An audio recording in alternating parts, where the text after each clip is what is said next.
This is the first of a series of talks I'd like to do on the Teaching Company. Now, if you don't know who the Teaching Company is, I'm sure you could just look that up on the internet. At any rate, it's entitled Errors, and this is not to defame or denigrate the Teaching Company, disparage people from buying their product. I have a lot of their product. I think it's a good product. However, when it comes to the religious courses, they have an agenda. They identify their agenda, and basically it's the same agenda that's prevalent throughout most secular universities in the West and probably around the world today. And that is the idea that religion is of human origins. It's a device, a mechanism, an invention of the human mind for whatever social, cultural, social evolutionary reasons they want to come up with. However, if that's not true, if religion is from heaven or hell, then their material is inaccurate. I wouldn't go so far as to say it's useless, but yeah, I mean, it would only be a matter of entertainment, curiosity, to see how humanists think about the origins, how the origins would be of religion if it was in fact human. It would only strictly be academic. It wouldn't be useful in the real world, or in real life, or in real death. Because if in fact they're wrong about that, about the origins, and the origins of religion are supernatural, then we have to look at things quite differently.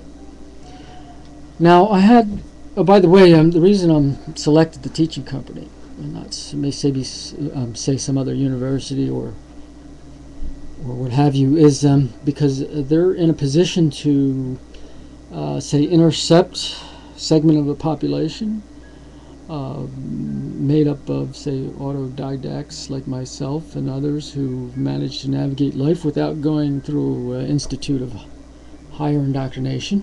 And this is an opportunity then for them to reach out with their ideas to that particular segment of the population. It's that segment of the population that I would like to say warn, for lack of a better word, about the materials and some of the fallacious positions that the Teaching Company, along with most of the universities in the secular world, have ascribed to. And that is basically, like I said, the human origins of religion. Now, I had the opportunity to communicate, ask a question by way of a third party of a Harvard religion professor.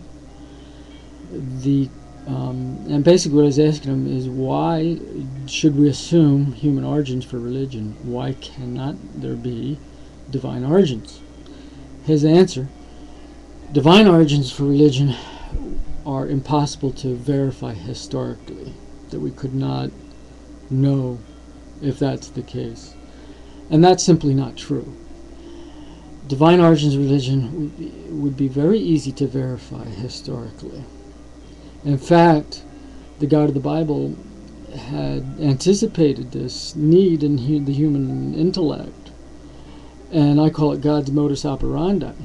And in the Bible, for instance, he says in numerous places that he's the God that knows the beginning from the end, that he's a God who enjoys all of time simultaneously, past, present, and future. Now, we only have that one dimension in our four-dimensional box here, the three spatial dimensions in one time, and we only enjoy the present at any time. We don't experience, like God does, past, present, and future simultaneous.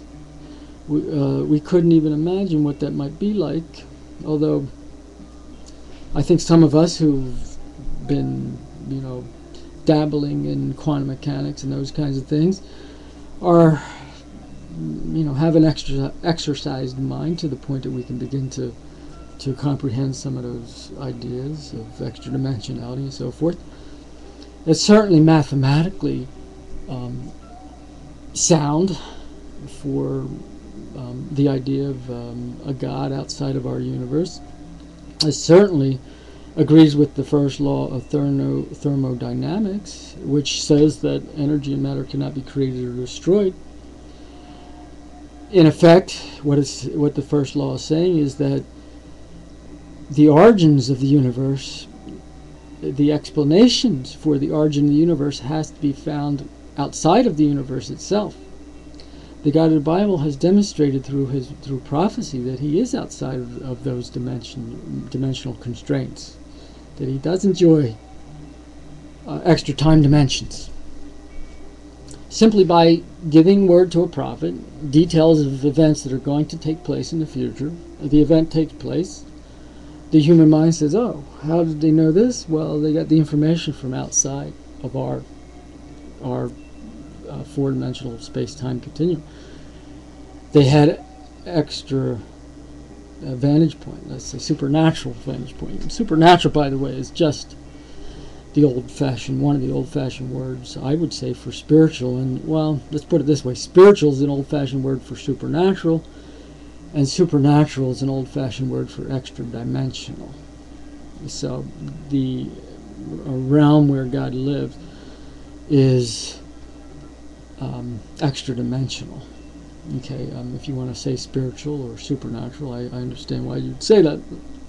At any rate, notice also that I said the origins could be from heaven or hell, not necessarily human. Now, we know there are hellish religions. Okay, we know that there are religions that come from demons and fallen angels and so forth. But even demons and fallen angels are extra-dimensional beings. These are not machinations of human imagination. So I would, as I go into some of the other lectures, and maybe I'll be able to do a little bit now in this one, talk about some of the specifics in the teaching company, some of the things they specifically say. I'm going to get a list of passages from their courses and so forth that I can point out right away. For instance, let's just take here, I got one before me here. Q. You've heard of Q, the imaginary source for the Gospels. Okay, well, why couldn't Q be what actually happened? See, why do they have to introduce this? There's no need for it. Basically, what we're going to find as we go through the teaching company material on religion as arbitrary introduction of all kinds of problems, all kinds of manuscripts, and it's all arbitrary. It doesn't need to be there. So I hope you can join me when we get into some of the specific details. I'm going to leave that for the next lecture. Okay, thank you. Bye.